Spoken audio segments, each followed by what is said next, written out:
الحمد لله على كل نعمة اعتدنا وجودها فنسينا شكرها.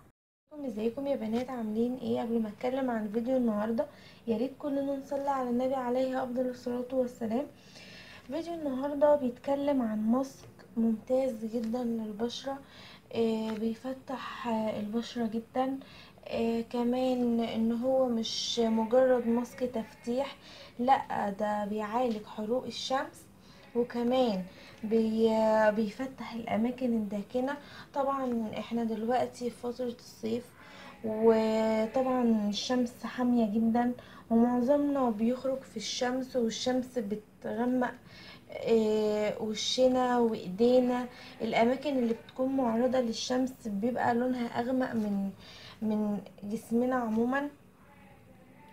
فالماسك دوت حلو قوي لو احنا عملناه مرة الصبح ومرة بالليل، وسبناه على وشنا لمدة 20 دقيقة، او على اي مكان غامق عندنا، ايدينا رجلينا مطرح ما بنكون لابسين الصنادل وكده، فاكيد الشمس بتغمق الاماكن دي.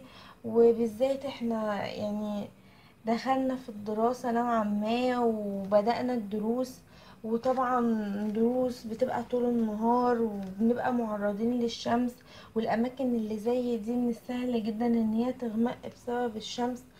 وفي مننا اللي بعد أيام بسيطة يروح الجامعة، وطبعا كلنا عارفين ان الجامعة بتبقى مكان مكشوف، فبيكون من السهل جدا ان احنا بشرتنا تغمق من الشمس وتبقى متضررة، وتبقى بشرتنا مش صحية خالص. الماسك دوت بيرجع الحيوية لبشرتنا من اول وجديد، وكمان بيخليه ناعم ورطب، وبيفيده جامد جدا وبيفتحه. المكونات اللي انا هستخدمها: عندي هنا معلقة لبن بودرة، عندي هنا معلقتين عسل نحل. طبعا احنا كلنا عارفين فوائد العسل النحل، صور شعرنا او لبشرتنا او لجسمنا.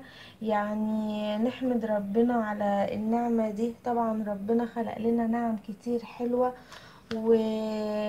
وجعل لنا في الطبيعة حاجات جميلة جدا وعلاجات جميلة جدا، بس يا ريتنا ان احنا ناخد بالنا من حاجة زي كده، وان احنا نعالج نفسنا بخير الطبيعة اللي ربنا ادهلنا، وما نروحش نستخدم الحاجات الكيماوية اللي بتضر بشرتنا.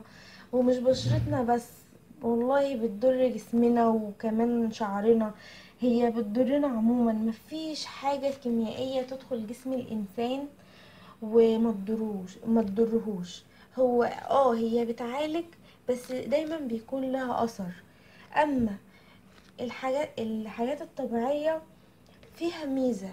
طبعا ربنا ما بيخلقش حاجة وحشة، مفيش حاجة ربنا هيخلقها وتبقى وحشة او هتضر البني ادم ابدا، بالعكس بتفيده. الوصفات الطبيعية هي بتاخد وقت عن الحاجات الكيماوية، بس هي بتاخد وقت وبتفيدني، مش بتضرني، مش بتديني نتيجة كويسة النهاردة وبعدها الاقي ولا كأن عملت حاجة، وبترجع الحاجة بايظة اكتر ما كانت بايظة في الاول. الوصفات الطبيعية عكس كده خالص، هي بتفيدني. طبعا هي بتاخد وقت بس بتفيدني، مش بتضرني خالص. انا مش هطول عليكم اكتر من كده، تعالوا اوريكم انا بعمل الماسك بتاعي ازاي. وحاجة مهمة، عندي هنا عصير ليمونتين. طبعا كلنا عارفين ان الليمون مفيد جدا ومهم في اي ماسك عايزة افتح بيه حاجة في جسمي، وشي، اماكن حساسة، اي حاجة. الليمون كويس جدا لتفتيح اي حتة في الجسم. هعمل ايه دلوقتي؟ هجيب العسل، هقوم ضايفة عليه اللبن بالشكل ده،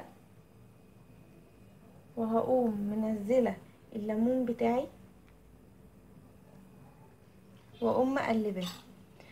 حاجة كويسة بقى، نصيحة يعني يستحب ان الحاجات دي تقلبها بايدك، علشان الحاجات التانية بتتفاعل مع الماسكات والحاجات دي، انا عايزة الفايدة بتاعتها، انا مش عايزة افقدها.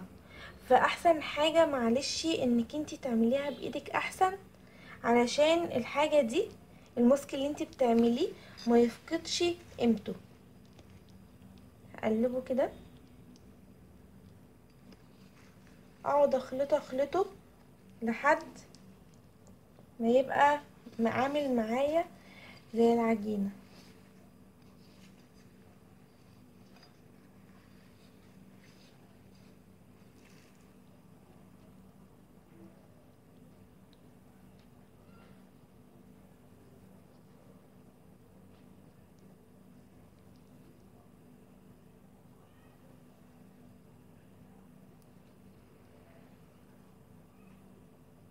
لو لقيتوها خفيفة كده اعرفوا ان هي محتاجة شوية لبن.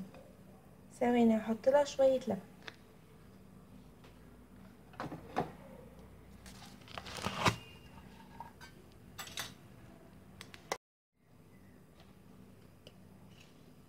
هحط معلقة واقلبه تاني.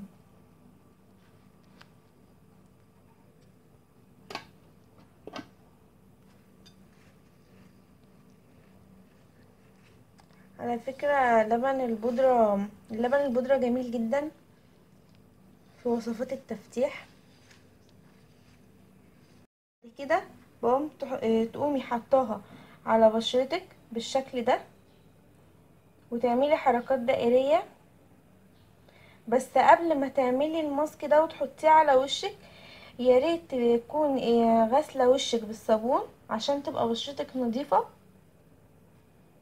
وتقومي سايبه بعد كده الماسك ده على وشك لمده 20 دقيقه، وتشطفي وشك بعدها بميه دافيه.